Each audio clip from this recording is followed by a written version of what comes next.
Good evening, folks. Welcome to the Autofocus podcast. My name is Scott. And I'm Dan. This is episode number 14. It's crazy that we've done 14 of these things. I know. It's gone by quick. I know. It has gone by quick. I'm having fun. So tonight's episode is all about that Canon R5 and R6. Dan is so fired up on these. It was funny when you sent me the link. I was like, no, I'm not going to buy it. And then I watched actually Peter McKinnon's video, and I'm like, I'm getting it. I literally sent the link and was like, you're going to buy this. Yeah. Like 100%. All right, before we get into tonight's topic, let's talk a little bit. You can find us on YouTube, Facebook. For video watchers and audio, you can find us on Spotify, Google Podcasts, Anchor FM, Pocket Cast, Radio Public, and Apple Podcast. And that's about it. Yeah, I mean, listen, I like Sony. I'm super happy with it. I bought it because I was price conscious and like it's a hobby for me. But when I saw what this camera can do, I will say I did have a little envy. I went, this thing is sick. I see a lot of people switching over to Canon. But then again, you might have Sony that's going to come out with a bang. Yeah, so here's the thing. I mean, I'm not at the forefront of technology as far as the camera and stuff and the specs that we use. You and I are gear junkies. We've done an episode about it. We love just talking about gear and getting into it. Sony will release at some point the Sony a7S III, which honestly will either be very similar to this or kill it. Who knows? Like, we'll find out. Yeah. Like, I mean... It's pretty amazing specs. I would be very surprised if someone took this down. We're gonna go through it. I've got the Canon website up. We can go through it for sure. I mean, Sony, the way they set up their line, I'll explain it just because I'm a little bit more educated on that. Is so Sony, they've got a couple different generations that's going on, but their full frame cameras, their A7 full frame cameras. Their R is their photo oriented camera, so it does primarily photo better than anything else. Typically higher megapixel, like the A7 R4 is like 60 megapixels or something crazy. The A7S or R3 is like 42 megapixels. Like, they're high megapixel, designed for like super cropping and like incredible picture quality. The S series is primarily video, so unbelievable low light. You're the one that actually like turned me on to Sony because of their low light capability. And when I started to research it, I went, dude, that's phenomenal. Like, the fact that you can take a photo and like 5 stops under what you're supposed to, and then boost it up, and it almost looks like you shot it at the right exposure, blows my mind. And I can do that on my camera. Like, the other day I was walking around. Actually, it was July 4th. The kids and Kaylee went up to a friend's house for camp, and I had the morning off, so I went out and shot some photos. And I see this old Alfa Romeo like driving along the road, and I was looking up at the sky, so my exposure was so off. Yeah. It was so off. I was looking up at a church and like trying to like accept and I see it, so I didn't have time to reset, and I was just like, fuck it. Like, I came down and I was I happened to be on like burst mode, so I was shooting like 5 frames per second, which is what my camera shoots. And I was just like boom, boom, boom, boom, boom, boom, boom, boom, and I got a bunch of them. And I'll send you the photo so you can put it up. Yeah, it was not black, and I'll send you both, unedited and edited, but like super underexposed. It looks perfect. In camera, I was almost pissed. I was like, you're kidding me. Like, I didn't get it. And then like I came back, put it in my computer, and was like, yeah.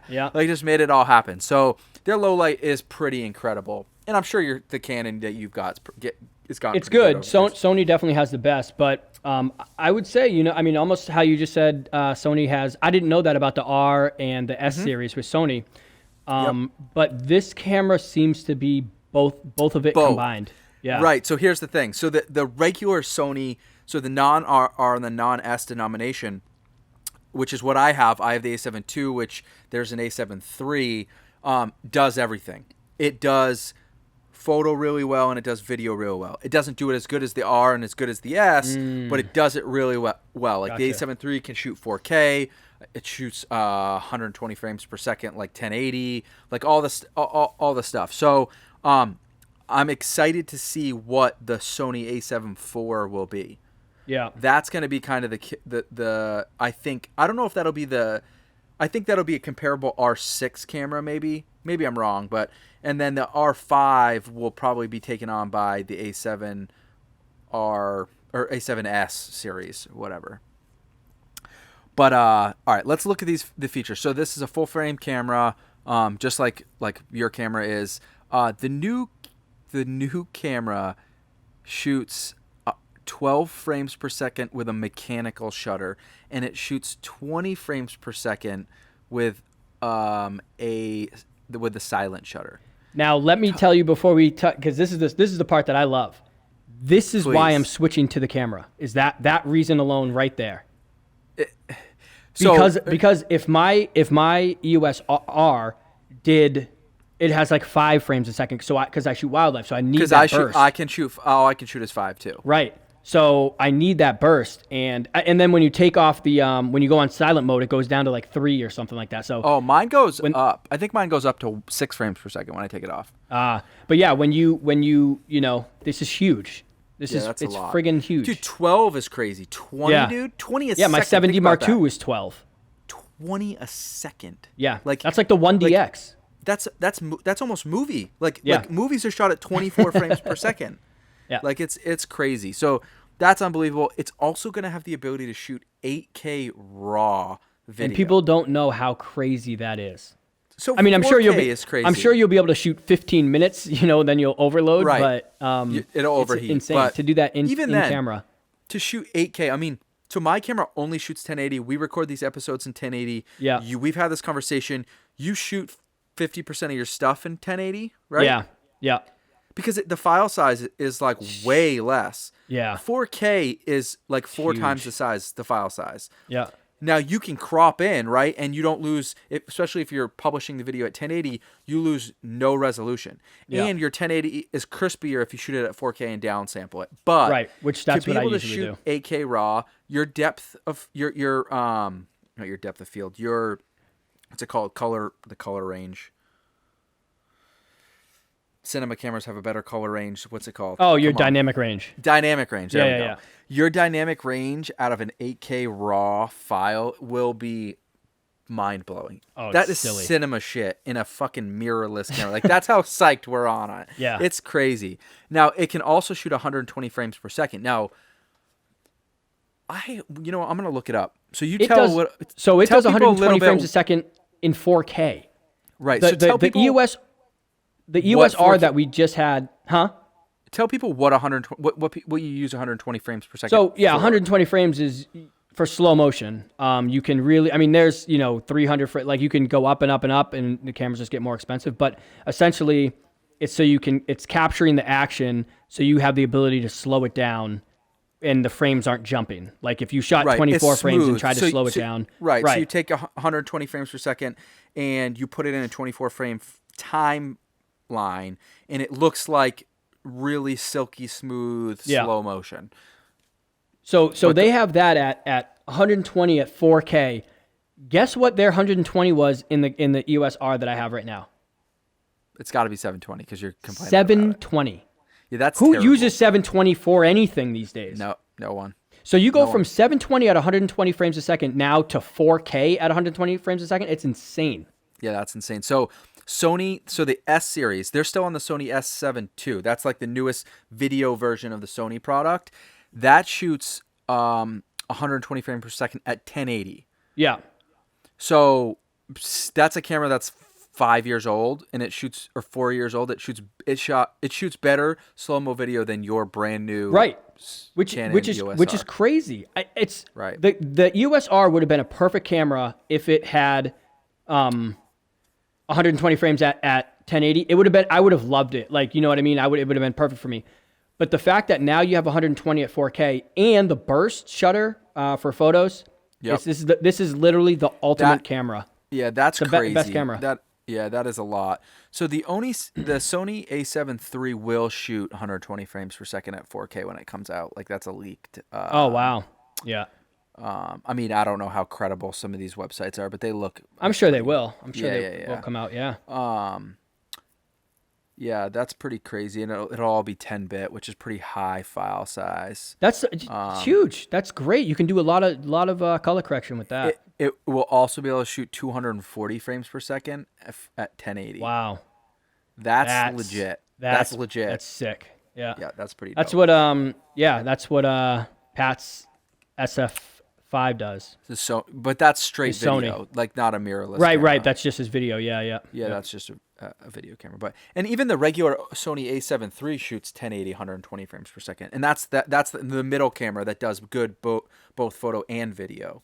Yeah. So that's cool. So you don't have to go with the S, because at some point, I think the camera I will upgrade to will be the Sony A7 III, which will be the next step up for me, because it'll have better photo and video. I don't know. It's just, for me to buy the brand new technology just seems crazy, because I don't feel like I'm missing anything. Yeah, right. If you already have everything you're using, that's yeah.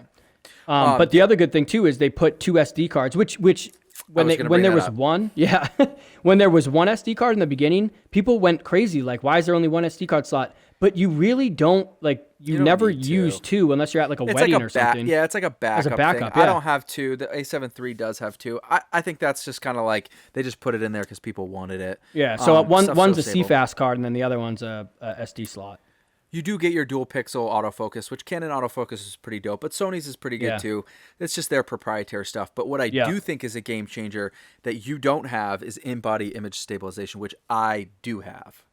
I don't have it in this, but there's image stabilization in the body in the new one. The coming R5. out. That's what I'm saying. So yeah. Okay. The R5 has it. So they're copying a lot of things that Sony did, but it's definitely game changing because of the frames per if second you from a have photo that in the perspective. body and a lens, you don't even need a gimbal at this point. You can just walk around. You really film. don't. I mean, gimbals, I think at some point honestly will become obsolete within reason. Like probably from a cinema perspective they won't, but from a hobby, like I was gonna buy one, but then I'm thinking to myself, like, I can hand hold a lot of stuff. Yeah, but there's a lot of gimbal movements that you do. Like a crane shot and stuff. Yeah, right, and down and stuff like that. Yeah, you're right. So here's the other thing, and we've not talked about this, and I have a friend that is pretty knowledgeable in this stuff. So file compression is kind of what holds a lot of these cameras back from a video perspective. Like the file it overheats because it can only compress it so quickly, and the processors can only keep up so much. And to the best of my knowledge, H.264 was at the forefront of the technology, and it does the best compression without too much loss. H.265 is 100% better than H.264, but it hasn't really hit the mainstream yet. The reason you can put AK in a mirrorless camera, or Canon can put it in there, is because of H.265. I'm not an expert. I've only read a couple articles. My friend has only told me a little bit about it. It is unreal, the compression you can get out of H.265. And that's why they're able to put AK RAW onto a small mirrorless camera with no fans on it.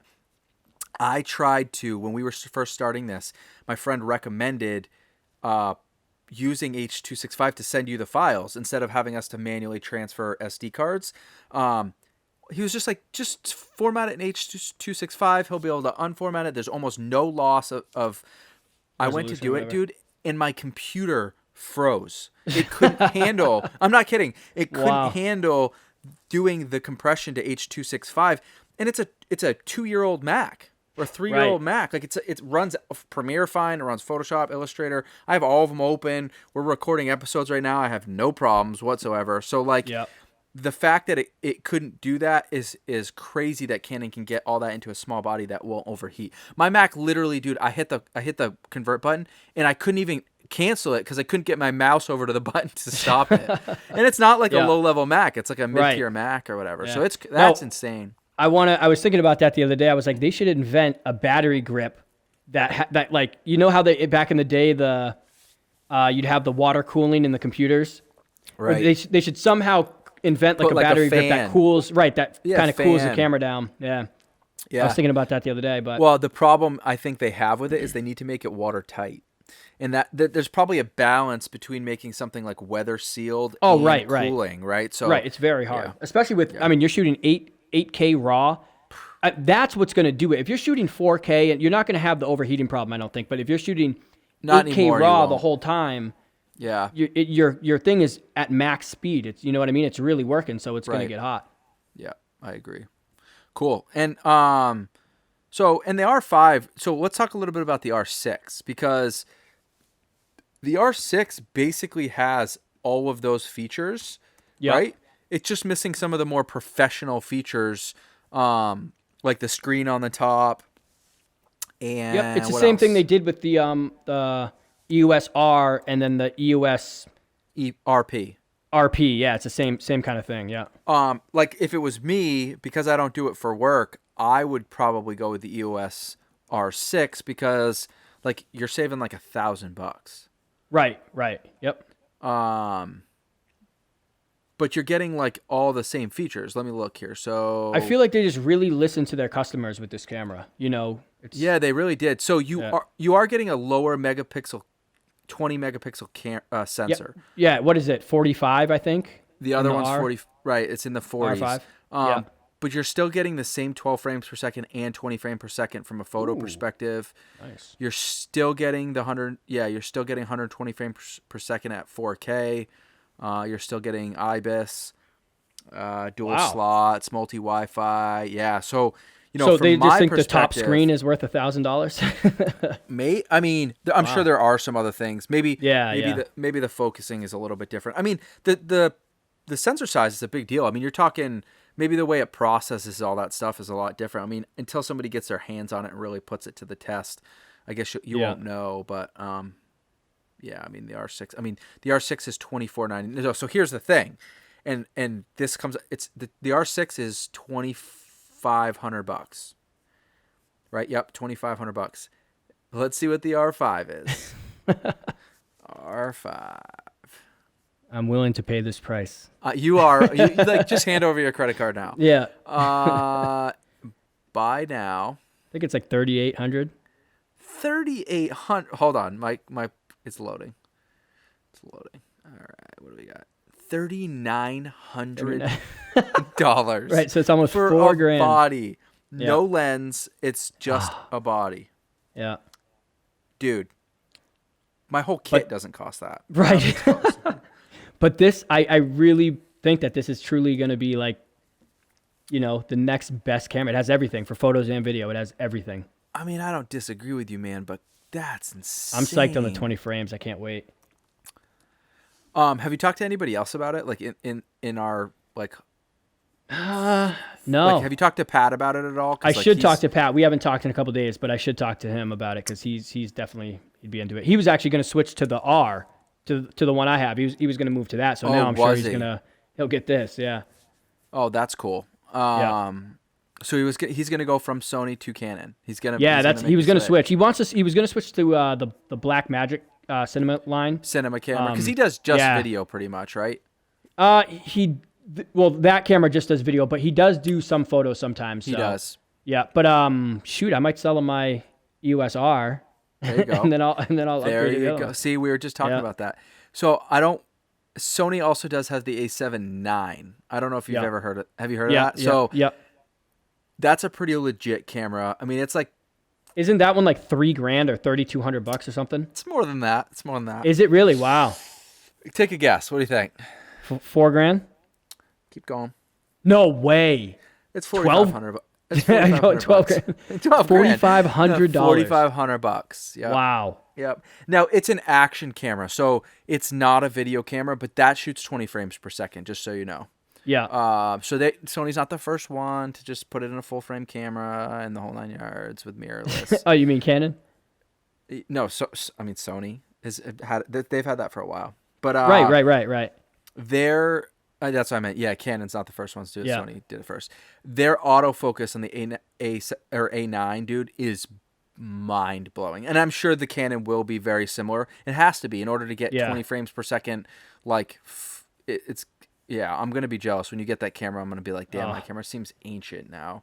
Right, but the other good thing is too, like the two problems that people were having with the EOS R was the stupid touch bar, and then there's no wheel on the back, and they changed it back to the the wheel. the wheel and then the joystick, which is, it's huge. It really makes a difference. And finally, they really feels like they listen to their customers on that. Right. Yeah, no, I agree with you. And it's, some people like that again, and I'm definitely that person. I like that tactile feel. So I recently put a new, so I've got a car that's 10 years old or whatever for like our convertible, and the stereo on it was acting up. So I replaced it with an all screen, like it's all touchscreen. It's like Pioneer. It's great. Apple CarPlay, Android Auto, but it doesn't have a volume button, and it drives me nuts. Because like, how often are you driving and you just want to like turn the volume down? Right. I have to like tap the screen 100 times. So let me tell you this. We're going to talk about cars for a second. So Onita got yes. Oh, I'm so mad. Onita got the Panamera. So I'm in the Mercedes, and it's all tactile. I can touch everything. I don't have to. I hate the touchscreen. To turn the vents to you have to go. You have to touch the screen, and like go into 3 different things just to get the vent to aim to. I'm like, are you fucking kidding me? That would absolutely. And even to change the radio, I just want to change it like this. Turn the volume. Right.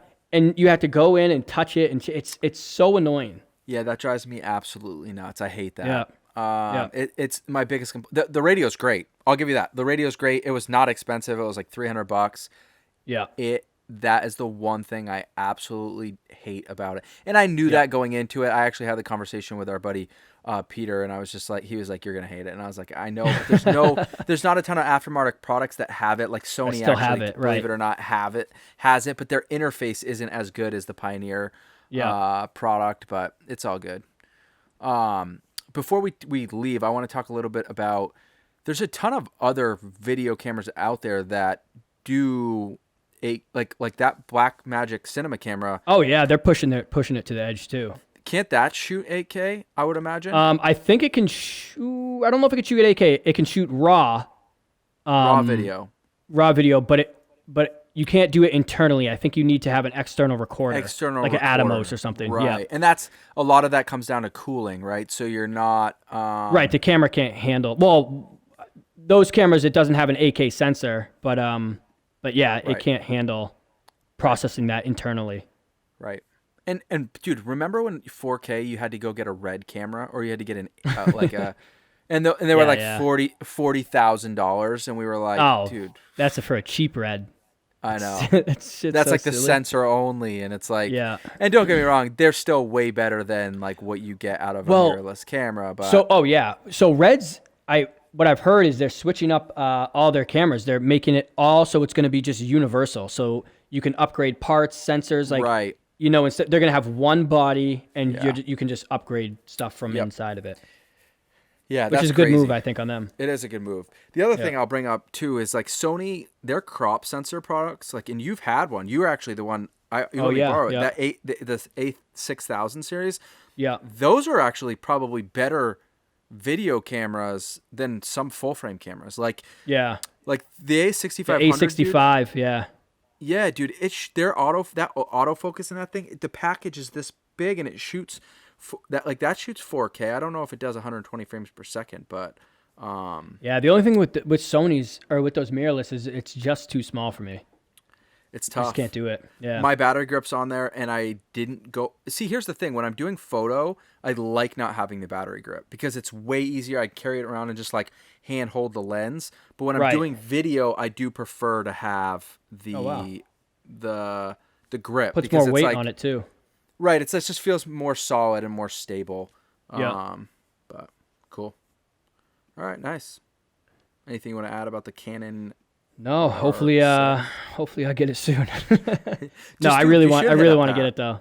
You should just I should. And be like, dude, here, you buy this, you can have it, and then just order that thing. It'll probably take you like 6 years to get it because everybody's trying to buy it. It's gonna be. I wonder.